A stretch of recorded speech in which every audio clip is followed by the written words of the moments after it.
방향성. 잠깐만. 우리 교수님 말씀하신 것 중에 네네. 저는 결국은 돈을 일하게 하려면 돈은 자유를 찾아가잖아요. 네. 이익을 찾아가는 거고. 네. 그런 면에서 조금 우리가 경직하게 담보대출, 그다음에 매출이 발생해야만 뭐 이렇게 대출을 해주는 이런, 이게 IMF를 겪으면서 대부분 뭐냐 기업금융이 다 망했거든요. 네. 그러니까 대부분 소매금융 하던 그게 지금 대한민국 금융의 주류거든요. 네네. 그래서 기업금융으로 전환할 수 있으려면 산업은행, 수출입은행도 이제 대기업을 과연 그렇게 도와줄 필요가 있을까? 그래서 아까 좀 더 기술신보, 신용보증기금, 모태펀드 이 전체가 움직여서 이 벤처 생태계를 만들 수 있는 금융 환경을 만드는 거, 그 자율성을 강화하는 거죠. 이게 하나 있어야 되고, 두 번째는 결국 시장에서 빨리 M&A가 일어나든지 아니면은 빨리 상장을 하든지 이런 게 있어야 되는데, 네. 이복현 이런 검사 출신들이 금융감독원장에 오게 되니까 기술특례 상장도 이제는 뭐냐면 기술특례 상장 다 이제 매출을 본다는 거거든요. 사기 당할까봐 여러분을 보호하겠습니다. 이러니까 점점 더 엑시시 안 되니까 더 돈이 기업에 더 안 들어가는 거예요. 그런 면에서 기술특례 상장하고 비상장 주식이 이렇게 매매가 일어나지 않는 나라는 선진국에는 없어요. 그러면 비상장 주식에서 국민들을 보호하고 싶다면 비상장 주식을 계속 뭐냐면 애널리스트들이 중개와 나가서 설명해 줄 수 있는 그런 시스템을 만들면서 그게 금융과 결합되면 미래지향적으로 가는 거거든요. 네. 그런 면에서 저는 획기적인 변화가 필요하고, 또 하나는 결국은 레이건 대통령이 했던 것 중에 가장 큰 건 401K입니다. 퇴직연금을 주식시장에 넣게 되면서 결국은 퇴직자들도 보호하게 되고 주식시장을 화랑으로 이끈 건데, 우리는 그런 401K 제도를 금융시장에 우리는 도입할 필요가 있고, 또 하나는 저 이런 생각을 많이 해봤는데요. 과연 우리나라 공무원들이 나빠서 이렇게 규제를 계속 하는 걸까? 뭘까라고 보면은 왜 홍콩하고 싱가포르는 7만 불을 특히 싱가포르는 넘어갈까? 왜 미국은 이렇게 자유로울까라고 보면 이게 영미법 체제하고 대륙법 체제가 차이가 있습니다. 이게 우리가 일본하고 한국이 대륙법 체제를 갖고 있다 보니까 규제 중심의 법률을 갖고 있는 거예요. 그래서 저는 규제 샌드박스를 해봐야 또 그게 도로아무타물이에요. 그래서 대부분 우리가 전략적인 부분에서는 영미법 체제를 도입하는 뭔가 근본적인 국가 대전환이 한번 있어야 되겠다라고 저는 생각해요. 아, 네. 말씀 역시 감사합니다. 이번에는 신세동 교수님께도 한번 여쭤보겠습니다. 이대로는 안 된다. 한국 경제 이대로는 안 된다. 그러면 어떻게 가야 된다라는 방향성 혹시 의견 부탁드리겠습니다. 작은 정부다. 네. 그리고 아까 이제 우리 이광재 의원님이 돈이 춤추게 하라, 돈이 일하게 하라라는 말과 우리가 빗대어서 네. 한다면은 사람이 일하게 하라. 그럼 사람이 왜 일을 못하게 하냐? 좀 공무원과 규제와 법이 가로막고 있다고 생각을 해요. 네. 그래서 기본적으로 정부가 나서지 마라. 그 말에는 뭐가 포함되어 있냐면 네. 국회가 나서지 마라라는 말이 포함되어 있어요. 왜냐하면 정부가 규제를 하는 게 다 거의 다 국회의 법을 통해서 규제를 하는 거거든요. 네. 저는 그래서 아까 이제 아주 굉장히 좋은 말씀인데, 왜냐하면 그 제2의 기업은행을 만들어서 돈이 춤추게 하라라고 하는 의견에 우리가 공통 의견을 가지고 있고, 사람을 춤추게 해야 되는데 사람이 춤추지 못하는 거는 규제가 막고 있다. 돈도 막고 있지만 저는 규제가 막고 있다는 차원에서 이번에 저는 뭐 트럼프의 그 정책을 다 싫어하거든요. 네. 뭐 관세도 싫어하고 다 싫어하는데 딱 하나 좋아하는 게 있어요. 네. 10 to 1 룰이에요. 그게 뭐냐? 규제 하나 만들면 10개 없애라는 거거든요. 저는 그래서 앞으로 이제 그 부분은 트럼프가 아마도 많이 내놓을 거라고 생각해요. 그동안은 이제 관세 중심으로 했는데 앞으로는 이제 규제 완화를 많이 내놓을 거라고 생각하는데, 저는 좀 정부가 작아졌으면 좋겠다. 그리고 예산도 좀 작아졌으면 좋겠다. 그래서 아까 이제 670조 이야기 하셨는데, 지난 한 10년 동안 뭐 그게 박근혜 정부가 됐든 뭐 윤석열 정부가 됐든 문재인 정부가 됐든 보면은 특히 야당 뭐 여당도 마찬가지인데 이제 비판하고 싶은 게 뭐냐? 국회의원들이 뭐든지 다 잘할 수 있다고 착각하는 것 같아요. 돈만 주면 뭐든지 다 이야기가 풀리는 것 같다는 착상들을 하고 있는 것이죠. 그러니까 예를 들어서 조금 어려우면 1인당 25만 원 주자. 예? 그리고 여당은 어떻게 나오냐? 다 주는 건 뭐 하니 꼭 아픈 사람들한테만 주자. 근데 그 둘 다가 문제가 있는 거예요. 돈을 주면 돈이 제대로 가냐는 거예요. 그리고 내 시간이 없어서 길게 말씀 못 드리는데 10분위별, 그러니까 1분위부터 10분위까지의 그렇죠? 정부가 주는 공공 이전 소득이라는 게 있거든요. 네. 그게 어떻게 가야 되게? 가난한 사람한테 적게 가고 부자한테는 많이 가면 안 되잖아요. 안 되죠. 그죠? 예. 오히려 거꾸로 가난한 사람한테 많이 가고 부자한테는 안 가야 되잖아요. 그렇죠. 그거 한번 통계 보십시오. 거꾸로 갑니다. 네. 오히려 소득이 높은 사람이 공공 이전 소득이 더 많아요. 이런 구조하에서 이걸 다 누가 만드냐? 이걸 다 누가 만드냐면 공무원들의 시스템이 만드는 거거든요. 저는 그래서 가난한 사람한테 돈을 뭐 주고 하는 거 다 좋은데 네. 정부가 할 수 있다? 착상을 버려야 된다. 저는 그런 면에서 세금을 좀 덜 걷었으면 좋겠고 네. 정부가 작아졌으면 좋겠고 그리고 제가 미국 74년에 가가지고 네. 제일 감명받은 게 뭔지 아세요? 뭡니까? 지폐에 예. In God we trust 그게 있더라고요. 네. 야, 내 이 말을 듣고 그러니까 기본적으로 물론 지금 분위기가 많이 바뀌었어요. 네. In God we don't trust거든요. 예. 그 트럼프가 그런 거잖아요. 저는 거기 딱 가서 보고 야, 우리 국민들이 선량하다. 그리고 열심히 산다. 저는 그런 어떤 그런 선의의 바탕을 두고 우리 국민들이 자발적으로 할 수 있도록 해주면 네. 저는 법대 안 가고요. 가락에도 안 가고요. 의대 가락에도 안 가는 사회가 만들어질 수 있다고 생각해요. 네. 그동안 너무 큰 정부를 지향해 온 거 아닌가 하는 지적을 해주셨고 오히려 작은 정부를 구성할 때 민간이 역동적으로 또 사람이 춤추면서 일할 수 있다라는 의견을 주셨고 특히 이전 소득 말씀 주셨는데 제 채널이니까 이 부분 조금 첨언을 드리면 우리가 영위하는 소득이 딱 네 가지입니다. 네 가지. 한 가지가 근로소득, 두 번째가 사업소득, 세 번째가 재산소득, 마지막 한 가지가 이전소득이에요. 근데 이전소득을 둘로 구분할 수 있는데 하나가 공공이전소득, 두 번째가 사적이전소득이에요. 이 공공이전소득을 가지고 지적을 해주신 건데 공공이전소득이 그러면 이게 분배정책이라는 방향성이거든요. 분배적인 논리거든요. 그러면 1분이 저소득층하고 10분이 고소득층 중에 이 분배적인 이 공공이전소득이 어디로 가야 되느냐. 근데 지금은 정말 통계를 보면요.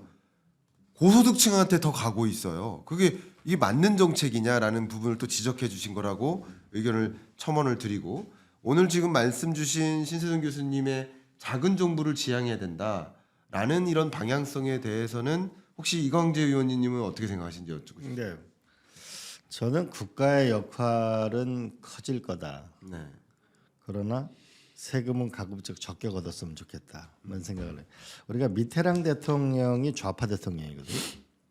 근데 그분이 했던 정책은 뭐냐면은 세금을 가급적 적게 걷는다. 예를 들어서 그래서 가처분 소득을 늘리는 게 오히려 도움이 된다. 그러나 국가가 써야 될 돈이 필요할 거 아니에요. 네. 그 부분에 대해서는 별도의 재원을 마련한다라는 그런 정책을 썼던 미테랑 대통령이 프랑스의 부흥을 이끌었거든요. 근데 저는 국가의 역할은 커지게 될 거다. 왜냐하면은 수명 100세, 120세 인간이 나오면은 이거는 65세에 정년을 하고 나면 이게 한 60년을 더 살면은 이거는 국가가 보호해야 될 대상이 커지는 건 맞아요. 그러나 그걸 과연 세금으로 다 걷어가지고 이 사람들을 살 수 있게 하겠다? 그건 아마 우리 근본적인 관점을 가져야 된다. 근데 저는 이런 생각을 합니다. 한국 경제 부분에서 하나는 돈을 일하게 하라는 게 하나가 있다면 사람이 결국은 제일 중요한데 제가 네덜란드에 갔을 때 큰 인상을 받은 게 인구가 4만 5천밖에 안 되는 바이닝메이라는 도시가 식품 하나로만 60조 원 정도를 하는데 그 학교에 가니까 학교 안에 많은 기업들이 들어와 있었어요. 근데 가니까 뭐라고 써 있냐면 Today's knowledge, tomorrow's business.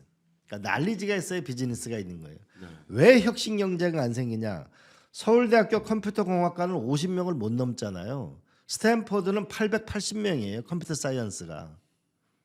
이게 결국은 서울대학교는 컴퓨터 사이언스가 50명이고 반도체 학과를 결국 못 만들고 고려대학하고 연세대학 성균관대학이 만든 거 아니에요. 왜냐하면 대학교 정원하고 수도권 규제 때문에 그러는 거거든요. 그러면 스탠포드에 880명 컴퓨터 사이언스가 나오는데 서울대학교가 50명을 가지고 이길 방법이 있어요? 없는 거예요. 사람의 두뇌로 결국은 경제가 움직이는 거고 두뇌와 돈이 만나서 새로운 창의가 생기는 거잖아요. 그런 면에서 새로운 대대적인 교육 혁신이 일어나야 되고 교수 월급을 뭐냐면 20년 동안 동결해 놓으면 교수님 월급이 1억 5천이면은 1억 원 좀 더 받으면 미국의 대학생 초봉이 1억 5천 2억 원 가면 4억 원을 받는데 돌아올 리가 없잖아요. 인재를 경영하는 대한민국이 어떻게 될 건가가 이게 혁신의 또 하나의 과정이라고 볼 수 있고 또 하나는 AI 공부를 시켜야 되는데 제가 분당에서 출발한 분당이 낙생고등학교 같은 데 보면은 이번에 서울대학이 51명 갔어요. 좋은 학교예요. 근데 가장 좋은 교육 환경을 갖고 있는데 초등학교 전체가 정보화 교사가 0명이에요. 대한민국에. 미국의 초중고등학교 학생이 IT 교육의 3분의 1밖에 한국이 못 받고 있습니다. 이런데 무슨 AI 혁명이 일어나게 되고 무슨 미래 산업이 일어나요. 미국의 경제학자들 중에서 경제 위기가 오거나 새로운 전환점을 만들 때 가장 노력해야 될 거는 교육의 인적 자원에 투자하라는 거거든요. 그런 면에서 저는 이 교육을 혁신하는 것 또 하나는 지금 AI 공부를 시켜야 되는데 디지털 교과서가 문제인데 이걸 언제 대규모로 빨리 시키겠어요? 제가 2012년도 갔을 때 이미 상해가 AI 교과서가 보급돼 있었어요. 당시에. 네.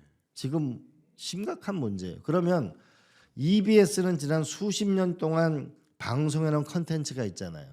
이런 우리가 KT나 이런 민간 공기업 성격을 갖고 있는 데랑 결합을 해서 대규모의 뭐냐면 EBS나 이런 데서 대규모의 AI 교육을 대대적으로 해내지 않으면 초등학교에 정보화 교사가 없어요.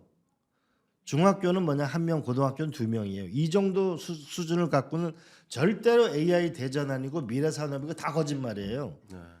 그래서 아까는 하나는 돈을 일하게 하라는 게 하나였다면 하나는 교육 혁신과 사람은 대한민국은 머리밖에 없는 나라예요. 사람밖에. 이 사람을 강화시키는 교육 혁신을 어떻게 만들어내느냐가 지금부터 해야 될 가장 중요한 일이다라고 저는 생각하죠. 네. 너무 중요한 또 말씀 주셨습니다. 피드백도 너무 좋고요. 제가 제 의견을 드리는 것은 최대한 자중하려고 하는데 가볍게 저의 의견도 살짝 좀 덧대 볼 수 있도록 하겠습니다. 저는 두 분의 의견에 대해서 다 전적으로 공감하고요. 우리가 가야 될 방향성에 대해서 논하고 싶은데 이제 앞으로의 정부는 어떻게 해야 되는가? 그러니까 여기서의 정부는 입법기관까지 포함했을 때의 일입니다. 근데 제가 지금의 정부가 추진해왔던 여러 정책 기조 중에 저는 가장 개인적으로 점수를 줄 수 없는 부분이 개인적으로는 R&D 예산과 교육 예산을 깎았던 부분입니다. 저희 경우는 저는 그렇게 평가합니다. 제가 이렇게 지식인들한테 질문을 많이 드려요. 한번 제가 퀴즈처럼 한번 내보겠습니다. 잘 아시겠지만 박근혜 정부 때 그 국정 철학이 창조 경제, 문재인 정부 때의 국정 철학이 소득주도 성장. 현 정부의 국정 철학이 혹시 뭔지 아십니까?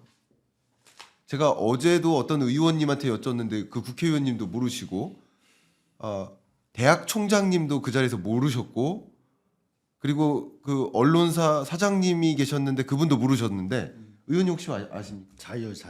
아닙니다. 혹시 교수님 아십니까? 몰라. 윤석열 대통령이 제일 많이 주장한 거는 자유민주주의. 국정 철학이 있습니다. 어. 근데 이것 봐요. 이렇게 지식인들도 모른다는 게 문제인데 역동 경제입니다. 역동 경제. 역동 경제는 예. 언제 나왔냐면 예. 최상목 씨가 낸 거예요.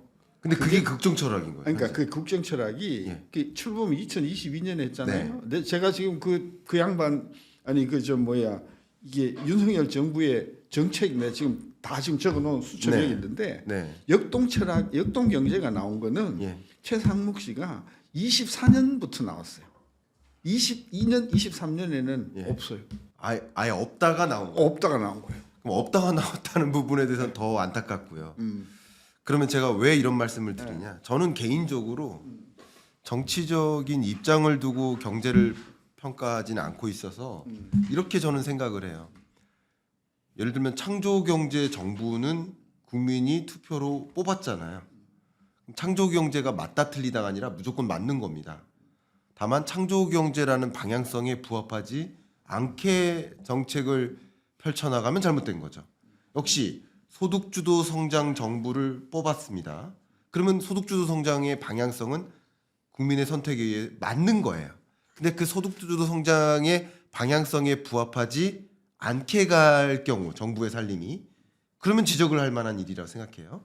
저는 그렇게 생각하는 사람입니다. 그리고 역시 이번 정부는 역동경제라는 방향성을 가지고 나왔어요. 근데 그 역동경제 제가 역동경제 포럼이 한 3-4달 전에 열렸어요. 기재부가 주최하는데 제가 거기 기조강연 갔다가 1000마디가 뭐였는지 아십니까? 기조강연 1000마디가 정말 역동적입니다.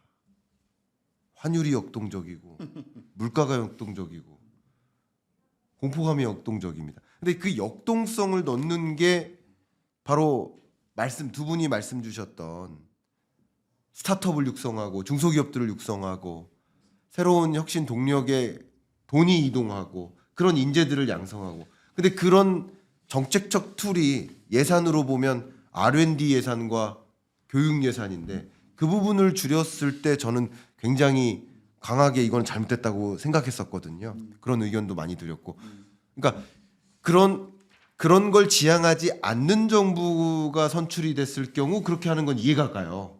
근데 그런 걸 지향하는 정부를 투표에 의해서 선택했는데 그렇게 안 하니까 비판받아 마땅하다라고 생각을 했었던 거거든요. 제가 이렇게 가볍게 의견을 드렸는데 가벼운 주제는 아니지만 두 분이 이 R&D와 교육이라는 영역에 있어서 특히 예산 심의 의결에 참여까지 해주셨으니까 그런 부분에 대해서 어떤 생각을 하시는지 한번 또 되여쭙고 싶습니다. 우리가 기억하지만 네, 윤석열 정부가 출범하면서 네, 인수위원회가 110대 과제를 냈어요. 네, 그 110대 과제가 이제 그 5개 이제 카테고리로 갈라지는데 네, 그 제1이 뭐였냐 하면은 제1이 일 잘하는 정부였어요. 그리고 2가 이제 민간이 주도하는 역동 경제. 맞습니다. 이게 지금 그 이야기를 하시는 맞습니다. 것 같은데 네. 문제는 이 110대 과제가 인수위원회가 진짜 몇 달 동안 열심히 했거든요. 네, 그러고 나서는 대통령이 나가고 막 그 옛날에 그 문재인 대통령이 막 그 뭡니까 취임하자마자 청와대에다가 막 고용 통계 네, 갖고 막 네, 해갖고 네. 우리가 다 비웃었는데 윤석열 정부도 똑같은 거예요. 막 해가지고 110대 과제가 있다라고 하면서 그걸 챙겼냐 이거예요. 아, 안 챙겼다는 거예요. 네. 그리고 여기 제 표가 있는데 윤석열 대통령이 들어와가지고 제일 많이 한 게 뭐냐면 회의를 어마어마하게 했어요. 특히 그분이 전략이라는 말을 좋아하나 봐요. 뭐든지 다 전략회의였어요. 그 횟수로 보면은 수백 가지입니다. 수백 가지. 어쨌든 제 포인트는 뭐냐면 정부는 그게 여당이든 야당이든 집권하면 네, 너무 홍보에 열을 내는 거예요. 계속 뭘 한다고 떠들기만 하는 거예요. 네, 챙기질 않는 거예요. 그러니까 한 일주일만 지나면 회의하고 나서 쟤들이 뭘 챙기는지를 몰라.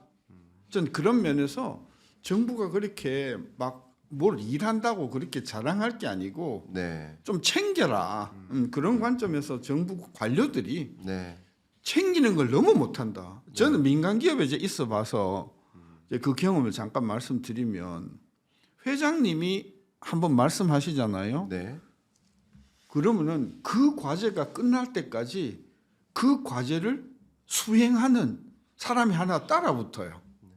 그래서 이 회장님의 지시가 실천이 안 되면 줄줄이 다 그냥 문책을 당하거든요.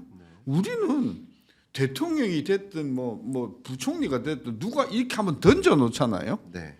아무도 챙기는 사람이 없어. 전 그런 면에서 저는 저 정부에 계신 분들한테 좀 당부하고 시킨 게 뭐냐면 네. 말 함부로 하지 마라. 예? 네. 말 챙기는 사람이 대한민국의 5천만 국민이 당신의 말을 챙기고 있다. 그럼 말 한마디를 하면 자기가 그 말을 진짜 끝까지 지키도록 노력해야 되지 않을까요? 네. 저는 그런 면에서 제가 정부 특히 윤석열 정부 그다음 박근혜 정부 문재인 정부 때 나온 정책들을 제가 다 모니터하고 지금 수첩안 다 있지만 너무 안 챙기는 거예요. 근데 던져놓고 그러니 전부 용두삼이 정책이 되는 거 아니겠어요? 지금 아까 문재인 대통령 때 뭐 펀드 얼마나 만들었어요? 예? 뭐 뉴딜 펀드다, 뭐 혁신 펀드다, 펀드 종류만 해도 수백 개거든요. 아무도 챙기는 사람이 없습니다. 그리고 대부분의 문재인 정부 때 설립했던 펀드가 손해가 보거나 아니면 성과가 안 좋아가지고 유야무야 된 게 많다 그러거든요. 저는 그런 면에서 저는 전적으로 제가 혁신의 중요성을 인정을 하면서도 지금까지 해왔던 방식으로 정부가 주도하는 혁신은 네. 그게 펀드가 됐든 위원회가 됐든 뭐가 됐든 성공할 확률보다 실패할 확률이 높다. 그래서 많이 하려고 하지 말고 하나를 해도 좀 제대로 해라. 저는 그 말을 드리고 싶어요. 말씀 감사합니다. 기업들이 예를 들어서 ESG 경영 철학을 갖고 ESG 활동을 하는데 그냥 무늬만 ESG 활동한다 하는 그런 모습을 그린워싱이라고 하잖아요. 공장 굴뚝에 녹색으로 색칠해놓고 매연을 뿜어내는 그런 모습을 그린 페인팅이라는 그린 게 페인팅. 그게 더 적절하죠. 그렇죠. 그린 페인팅, 워싱보다도. 그린워싱 뭐 그런 표현을 많이 쓰는데 그러지 말라라는 말씀이신 것 같습니다. 마지막으로 한 번 더 여쭤보겠습니다. 어떻게 생각하십니까? 그 R&D나 교육이나 이런 부분에 대해서 더 주안점을 두는 정부 정책이 있어야 될 거라고 생각하시는지 이런 부분 당연하죠. 네. 그런 면에서 우리가 그 첫 번째로는 미국의 이스라엘의 엔테베 작전을 했던 페레스 대통령이 이스라엘 사회주의 이스라엘을 자본주의 이스라엘을 바꾼 분인데 그분이 엔테베 작전을 하거나 이스라엘의 경제 부흥을 할 때 보면 기술에 대한 공부를 어마어마하게 하거든요. 네. 그런 면에서 한번 제가 여쭤볼게요. 우리나라 국회 이공계 출신이 몇 프로쯤 될 것 같아요?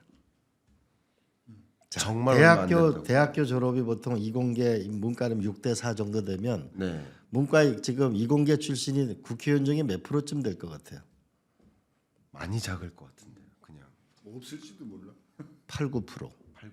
네? 예. 장차관 중에는 고위 공무원 중에는 그럼 더 더 적을 것 기술 금융이 그렇게 중요하면 우리나라 시중은행에 이공계 출신이 몇 프로쯤 될 것 같아요? 대부분 전산직이지 같아요. 네. 전산직에 들어가 있는 것이지 거기에 미국의 웬만한 투자 회사는 대부분 다 이공계 출신입니다. 네. 기술에 대한 이해가 있어야 되는 거예요. 암만 정부가 뭐 어떤 걸 가고 싶어도 기술에 대한 이해가 없는 지도자는 그건 미래가 없어요. 그렇게 봐야 합니다. 네. 그 기술을 모르고 세상의 변화를 이끌 방법이 없거든요. 그다음에 두 번째로는 도전하는 대한민국이 돼야 되는데 우리가 R&D 성공률이 몇 프로쯤 돼요, 우리나라가? 응? 우리가 30조를 하는데 몇 가지쯤 하는 줄 알아요, R&D를? 5만 5천 가지. 5만 5천 가지를 돈을 나누면은 그게 얼마 되겠어요? 그런데 성공 확률이 98%예요. 세상에 R&D 연구의 성공 확률이 98%인 그런 나라가 어디 있어요? OECD 평균이 40%예요. 도전하는 나라가 돼야 된다, 대한민국은. 그래 도전을 해야 혁신이 일어나는 거죠. 그러면 기술을 알아야 되고 그런 사람들이 결국은 대통령부터 장차관부터 공직자로부터 금융기관까지 제일 놀라운 건 금융기관의 이공계 출신들은 전산직 외에는 거의 없다는 거예요. 이런 나라가 무슨 혁신을 기술을 만들고 혁신 경제를 만들 그 거짓말이에요. 그런 면에서 다시 한번 정리하면은 그 레토릭에 속지 말고 결국은 돈의 흐름이 어디로 가느냐가 그 사회가 어디로 가느냐를 결정한다. 그다음에 두 번째는 사람이 어디로 인재가 가느냐가 결정한다. 지식의 흐름이 어디 있냐. 그 흐름을 결국은 순방향으로 우리가 끌고 나가야 되는데 그런 면에서는 미래지향적인 미래가 어디 있느냐. 미국의 그 전통적인 시애틀이나 이런 도시가 비행기 산업으로 화랑을 하다가 나중에 그게 결국 다른 나라도 다 만드니까 그때 이 시장이 생각을 하거든요. 넥스트는 도대체 무슨 산업이 될까라고 하니까 IT다 이렇게 참모들한테 얘기를 듣거든요. 네. 도대체 IT라는 게 뭐지? 그래가지고 찾아낸 게 뭐냐면 뉴멕시코에 있는 직원 25명이 있는 마이크로소프트사를 발견한 거예요. 그걸 데려가면서 결국 오늘날 시애틀이 서부가 탄생한 거거든요. 그러니까 미래를 와 있는 미래를 볼 수 있는 눈의 이 지도자를 갖고 있는 그것을 대한민국 전체의 실피주처럼 대통령실부터 저 시군까지 퍼져 있어야만 결국은 미래가 생기는 거다라고 저는 그렇게 생각하죠. 도전하는 나라는 미래를 볼 수 있는 지도자들 결국 만들어내야 된다고 보고 국회로 보면은 저는 이런 게 국회 개혁 같아요. 뉴질랜드에 이런 법안이 있는데요. 국회의원은 법안을 2개밖에 못 내. 하나는 본회의장에 있는 거하고 상임위장에 있는 거. 그러니까 본회의를 통과해야만 하나 더 올라갈 수 있어요. 그러니까 본인의 대표 법률일 수밖에 없으니까 법률을 굉장히 적게 내고 컴팩트하게 내고 의미 있는 것만 내는 거죠. 근데 지금은 법안을 막 몇천 개씩 내고 이 낭비하는 거를 줄여버려야죠. 혁신하는 나라, 도전하는 나라. 말씀 감사합니다.